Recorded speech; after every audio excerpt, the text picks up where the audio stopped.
Hi guys, today I'm gonna reveal you the secret of speed, endurance and power, which is the rebound.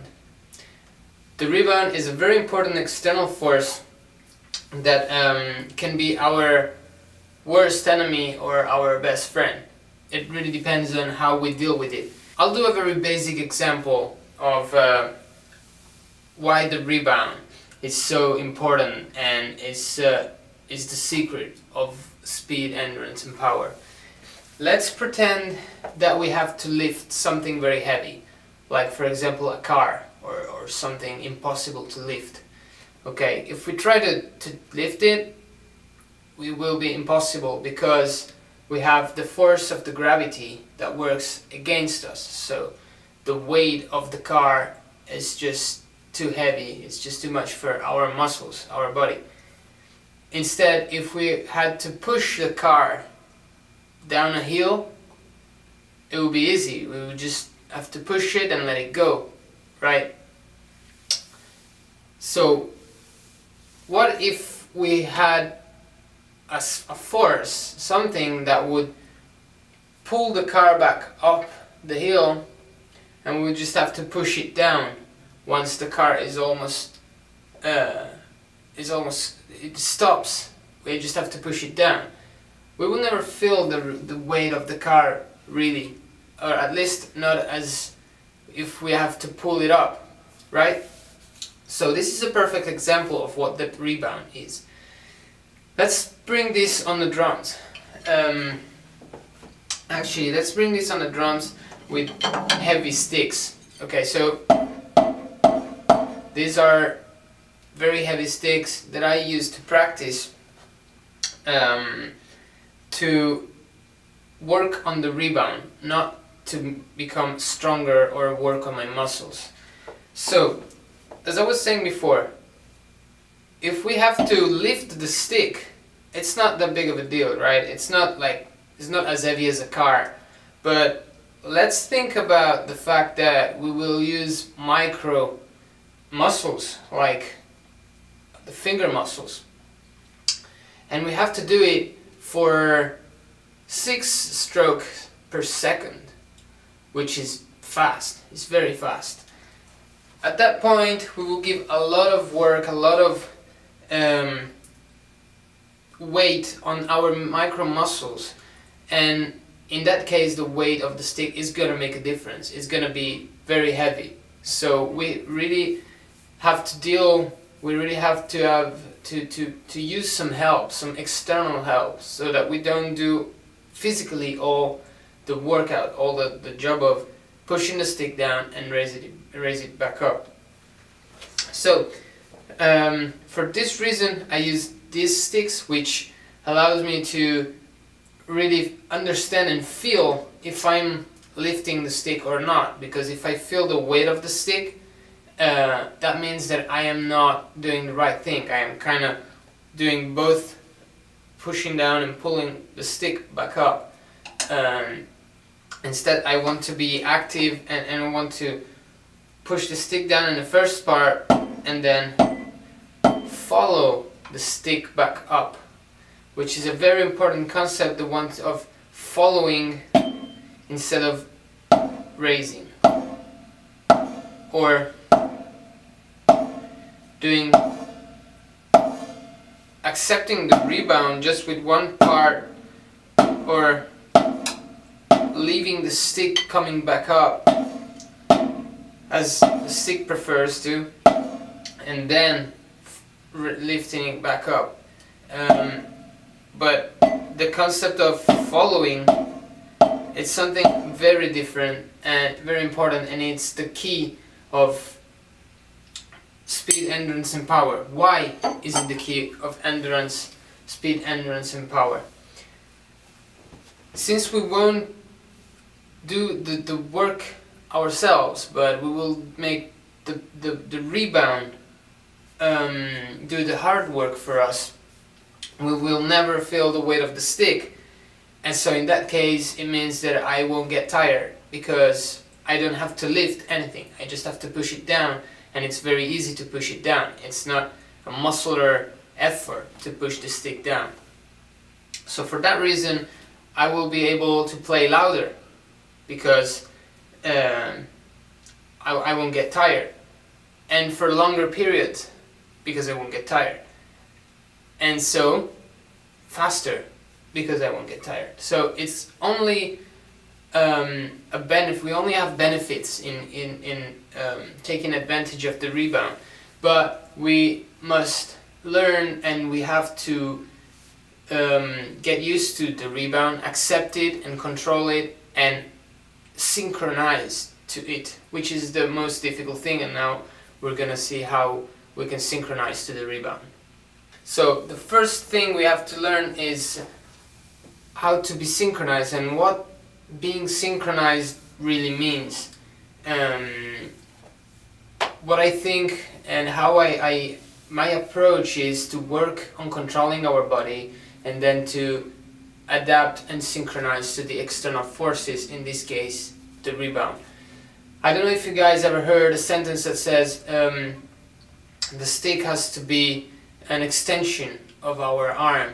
That's exactly what synchronization means.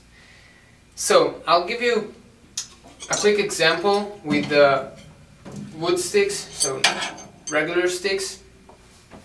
And the first example that I'm gonna do is the free stroke, which is the best way to let's say demonstrate the rebound concept. So in the free stroke, we basically do something like this, and this is basically pushing the stick down and coming back up with the stick. So synchronization literally means being synchronized in time and space, which means being in the same space, in the same place at the same time, no matter, in this case, no matter what. I mean, no matter where the stick is and our hand is. So if we didn't touch the stick and we would still be synchronized to it, it means that our hand and our stick would move in space and time without ever changing the distances. We have to apply that concept holding the stick in our hand. So the main focus, the main thing that I will think about right here is to feel is to push the stick down, and once the stick hits the surface, follow it back up. So I'll give you an example of the French grip free stroke, basically, where I will let the stick fall. As the stick hits the surface, the only part of my body that's gonna stay in contact with the stick is this part of my finger. So the rest of the hand is just gonna be in this position. And from here, I will just follow the stick back and I will try to grab it as late as possible. So something like this.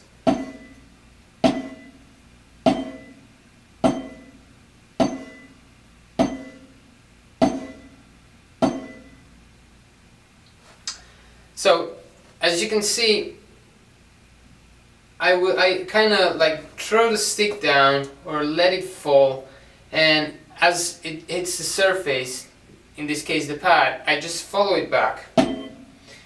And you can hear the sound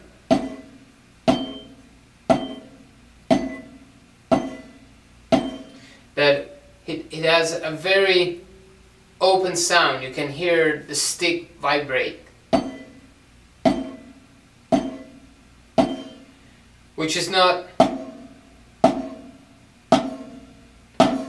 where the stick is choked. So this is the first approach, and I will do it, and I would practice it with the heavy sticks, which can be this iron stick. These are iron sticks, or with the marching band sticks, or very heavy sticks anyway, so that I can really feel that I am not lifting the stick, but I'm just letting it fall and follow it back. So I'm active in the first part and passive in the second part. So this is the first step and the first approach to get used to the rebound, to be synchronized to the stick.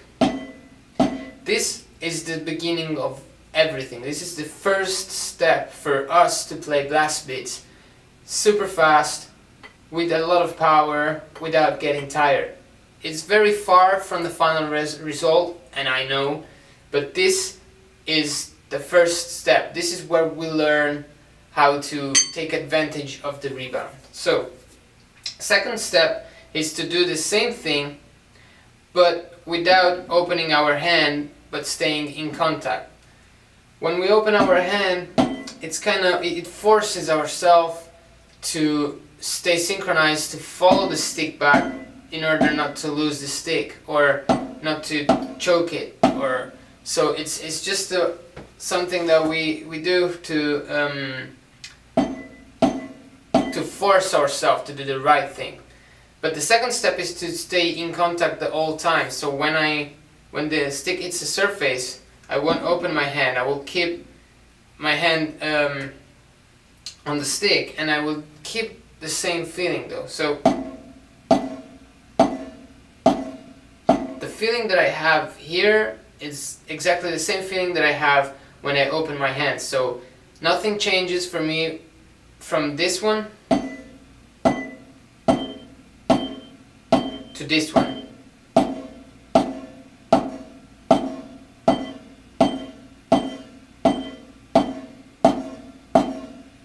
Feeling is exactly the same. The next step is to apply it on the wrist motion. So this was arm motion synchronization.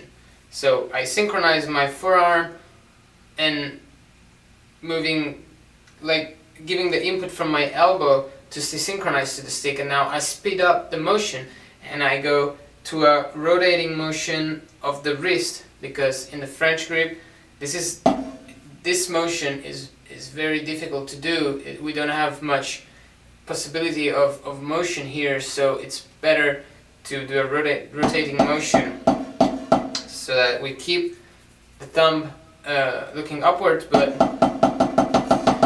we control the rebound with the wrist. So second step is just to speed the strokes up and switch the control from arm to wrist. So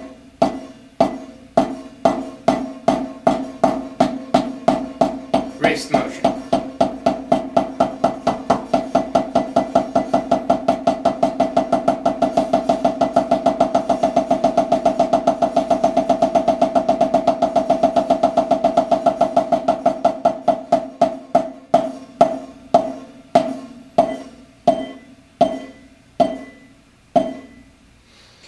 The third step is to go from arm to wrist and from wrist to finger motion. So I will speed the motions up even more in order to go from the wrist to the fingers. So I use smaller muscles to go faster.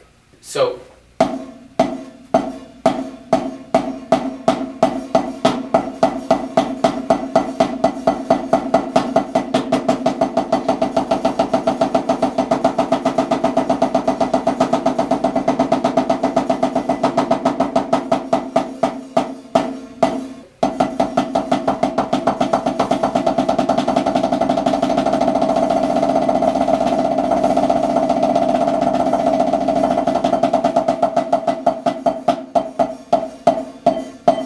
and then I will switch to wood sticks, and I will try to do the same thing to have the same feeling, which is gonna be a little bit more difficult because the sticks are not as heavy as the iron ones, so it will be harder for me to understand if I am lifting the stick or following it back. But we can start with the same concept, the same approach. So literally opening our hand when we get to the surface and follow it back up. Then I switch to staying in contact with the stick as we did before, increasing the speed using switching to a wrist motion, increasing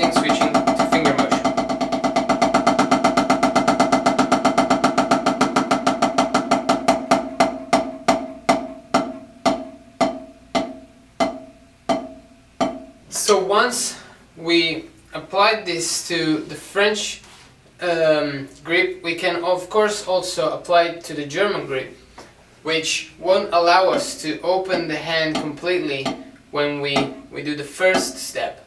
So that's why I start with the French grip, so that I can really do the open hand free stroke, let's say, so the one that I really open the hand and keep the stick just in touch with my finger. And that's my first step to really force myself to working on being synchronized to the stick. But then the German grip is, as I was showing before, kind of the same thing. I apply to the arm motion, so I start from here and I try to keep the stick, the hand and the stick free, but not, I'm not doing a two-time motion. It's just one motion, so I follow the stick back and I don't kind of let the stick bounce back and then in the second time raise my forearm, but I kind of do everything together, which these are very important concepts. And I don't even stop the stick or chuck the stick and then try to do something like this. I leave it very free. There's motion in my hand, there's movement of the stick in my hand, the stick is free. So German, same thing. So arm motion, we speed up to wrist motion and back to arm motion. Same thing with left hand.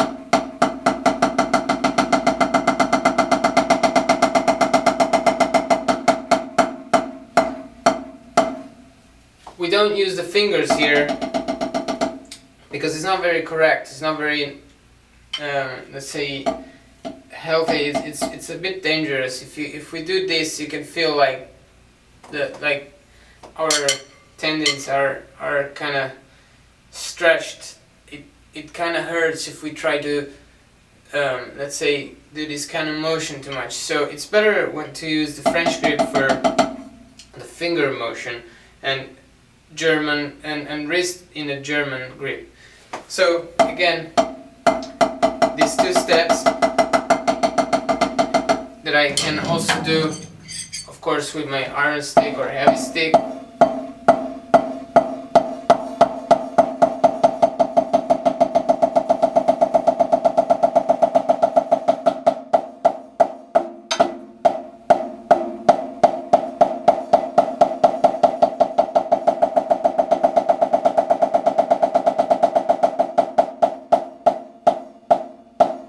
And in the push-pull instead, the rebound, it's very important, but has a completely different approach to our body. Like we don't follow it back, we just leave the stick. We actually do the opposite. So we let the stick bounce back and we keep our hand going in the course that, in the direction that the hand was going. So something like this, and then when the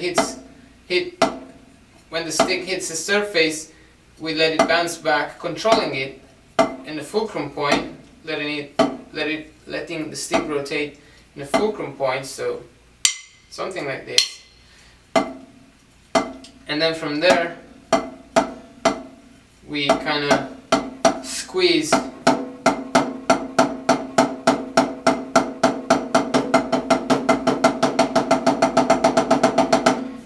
We will see this in a push-pull when we will talk about the push-pull better. But the rebound over here has a different approach, so that I just wanted to mention that.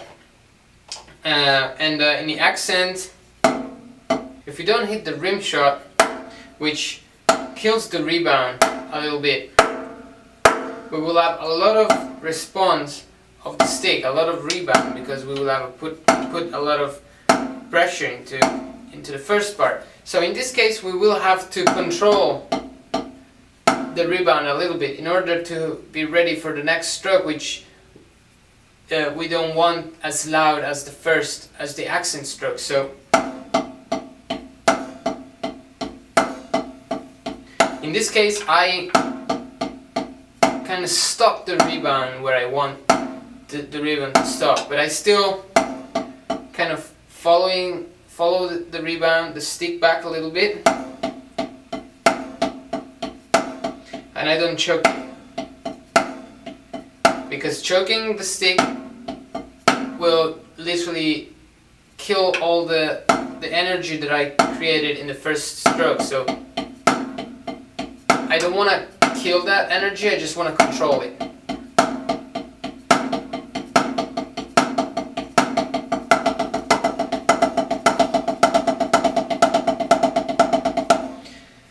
And then in the Moeller technique, the rebound is very important, because the Moeller allow us to,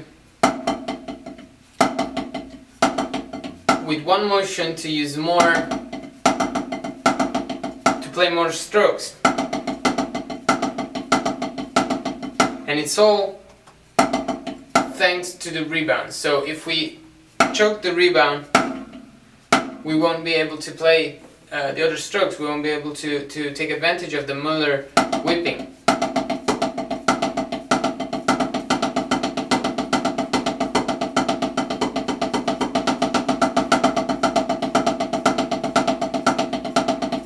So what we want to do, and the approach that we have on the Moeller is kind of like the French grip, but instead of working vertically, we will work laterally. So it's a motion that starts from the elbow, and the rebound has to be accepted. We have to be synchronized. And let's say we have to deal and control the rebound. And of course, as we speed up the motion, we switch to a wrist rotation and not an elbow rotation anymore.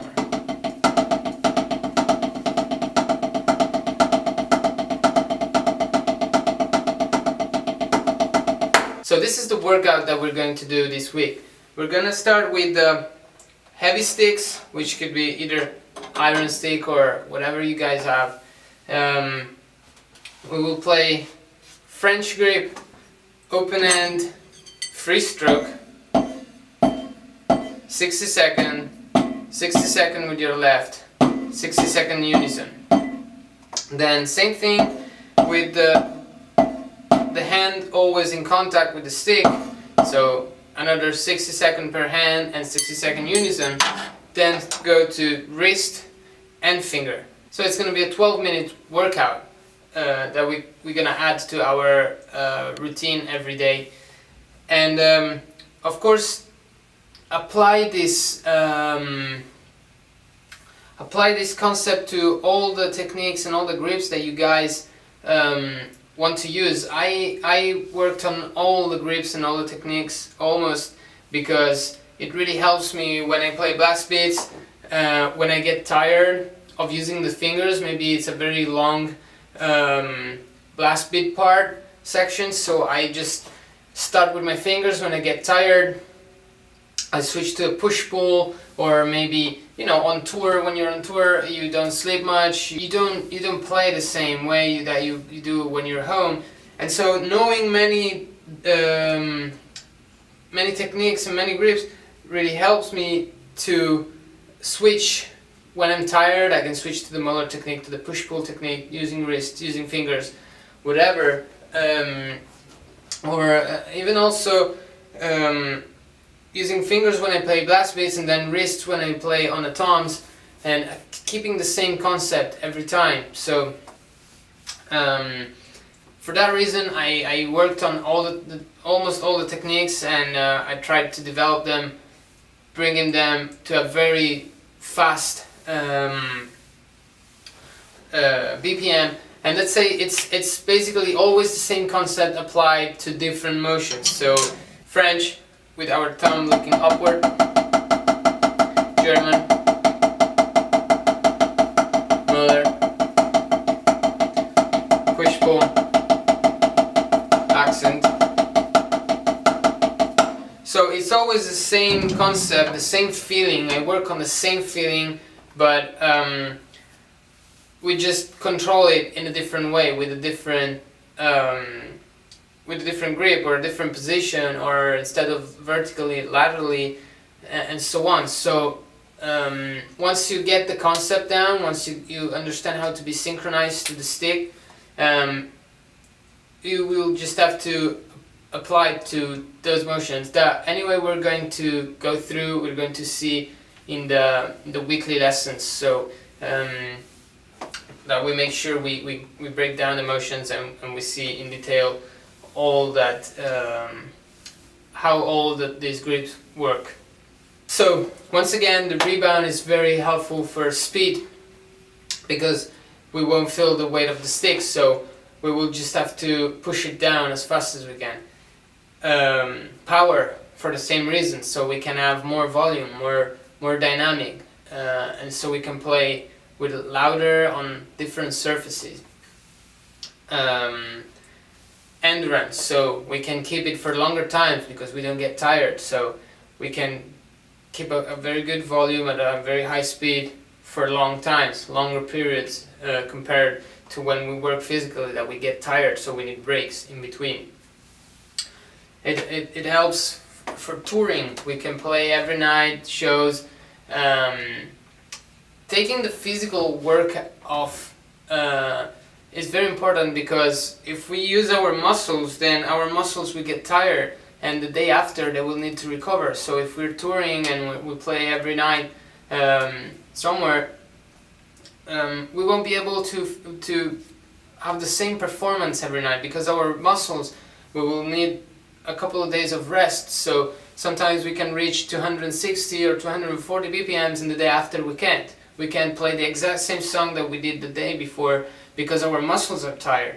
So for that reason, the rebound takes all the physical work off and really helps us on that. Helps us on performing every night, have a higher standard, which is, it doesn't depend on our body completely, but it depends more on our mind, our concentration of keeping the synchronization and keeping the rebound. So that's another great point for using the rebound. So making the external forces work will save us physical work. Gives us a huge benefit. So let's make sure that we apply this concept to the pad section, but also then to the drums with all the routines that we're seeing in all the other courses that we're doing. So have a good week, and we'll see you next week with another episode.